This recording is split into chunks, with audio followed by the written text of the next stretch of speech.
Good evening, ladies and gentlemen. This is Arn Ashman. Today we're back. We're going to be talking about something very important. Your credit score, and specifically whether or not you should be getting a credit card. Now, if you have been following me, you know that I don't make videos pertaining to finances, but I think I'm going to start because one of my friends insisted that I did. So a huge shout out to Chris.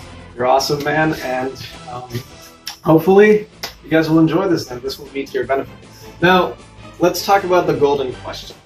Whether or not you should think about getting a credit card, or if a credit card is right for you. Simple answer is yes, a credit card is right for you. Now, this is why I say this. Your credit card is directly correlated with your credit score. If you have a huge credit line, you have a higher credit score. Why? We'll explain all of that hopefully by today, but if I can't do this, tune in for the next one. But I'm going to try to condense as much information as I can in this video, in this episode of Dumbbells.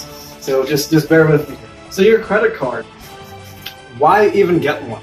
So if you have a credit card, or if you're applying for a credit card and a bank approves you, you get your card, and your card has a certain limit.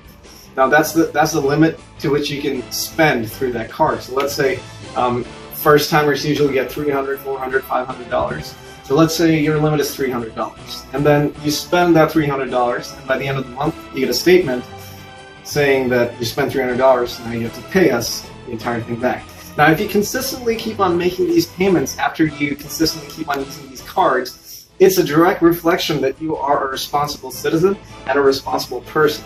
And that is a very good indication to banks and dealerships and things of that nature. And because all of this is on record and on file, the credit bureaus will know that you have been making your payments on time and your credit score keeps on going up. This is why getting a credit card is very crucial in accelerating your way to getting to a very good credit score. Now, why get a good credit score? I think it speaks for itself. I'm sure you have heard it somewhere that you should have a good credit score in order to qualify for many things. This is true. You have to have a good credit score in order to qualify for most things nowadays. And credit cards happen to be one of those things for which you need a good credit score too. Now, since we know that having a credit card will help you get to a good credit score, not everybody can qualify to get a credit card because their scores are just not high enough. And that's one excuse that I usually hear. Now the thing is, maybe you won't qualify for a lot of the higher end cards, or even the intermediate cards, or even the beginner cards. So what you do then is use something called a secured credit card. Now this is what it is. A secured credit card is basically like, think of it like your debit card. What you're doing is you deposit a certain amount of money. So let's say $500. You deposit that amount of money with a company, and then you tell them that, hey, I'll deposit this to you, and I'll spend $500 using your card, and then you can derive all of the money that I spend through my card from my actual deposit. And then obviously they'll always say yes, and these cards do exist. One example that comes to my mind instantly is the Capital One Platinum. That is $1 for a dollar card, which is basically the same thing.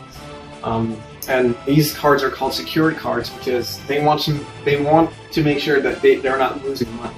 Since you're only starting out, it's likely that you might have to start with something like that. But if you're lucky and if you have a good credit score to begin with, you should start applying to some of the higher end ones from the get-go.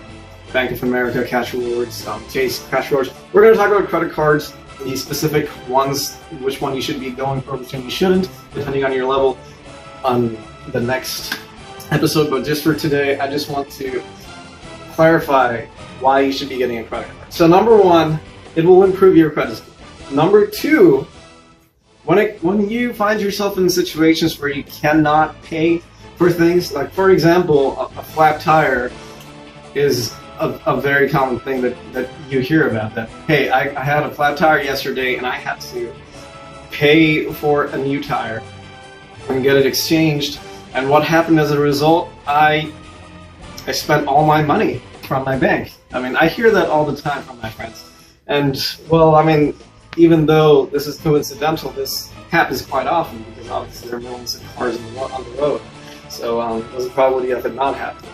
So if that does happen and you have a very limited amount of money in your bank account, or maybe you can't even pay it up front, not even enough to pay whatever the cost of retire is up front, then you will need something that you can fall back on. And a credit card will do exactly that. With your credit limit, probably introductory credit limit, $300, $400, $500, whatever it may be, you can use that credit limit towards your advantage and pay for that tire or whatever you needed to pay for. And then once it has been, the transaction has been completed, by the end of the month, when you actually have money back in your bank account, that's when you pay it back. Now that's also one way you can prevent compulsive or impulsive buying and spending just because you have a credit card. It's only to use it when you definitely need it. Now that's a rule of thumb, but most people don't follow this. So for people like that, this is what I say. If you don't find yourself in need of using a credit card, get one anyways. And then if you really don't trust yourself on using it or things of that nature, as soon as it arrives, just cut it off. Just cut it into two and throw it away. You'll never actually have to use it. All you're doing is, because you have a credit limit, a credit line, and since you owe nothing to that bank, and the bank actually has a credit line set up for you, you're still earning credit. You're telling the bank that, hey, you have a credit line for me, and I haven't maxed it out, and I don't have any pending payments. I just kept it as a backup. Or you actually don't necessarily say that you kept it as a backup. You have that. You have the power to spend, but you're not doing so. Preferably, oh, I got a notification. That's all right. So preferably, what you want to do is spend with your credit card, but at the same time, even if you don't want to spend, you can still keep one, not spend anything on it, and you can still build your credit. That's how you actually start off building most people start off building their credit in the first place.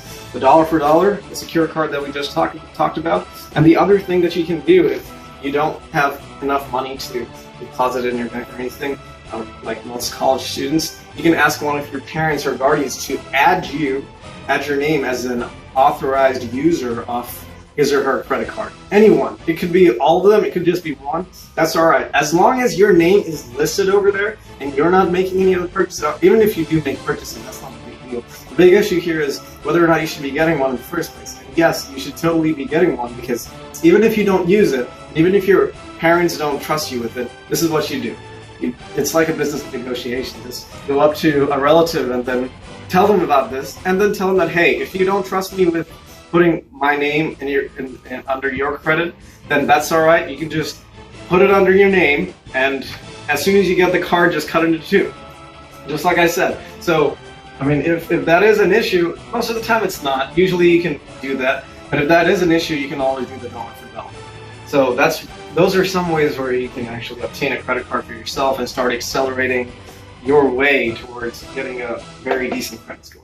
Now, the credit score, I mean, a credit score affects everything nowadays, like including your employment sometimes. And then, like, let's say you're trying to start a business and you want to take out a business loan. If you don't have a good credit score, you're probably not even going to qualify.